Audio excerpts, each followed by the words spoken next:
maneh jadi kieu. Baheula maneh jadi salah sahiji jelema anu ku urang didamba.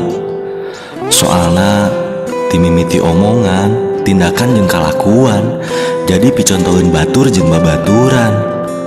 Tapi naha ayeuna saprak pegat jeung urang maneh jadi beda. Omongan siga nu teu nyakola, kalakuan jadi jauh kana tata krama.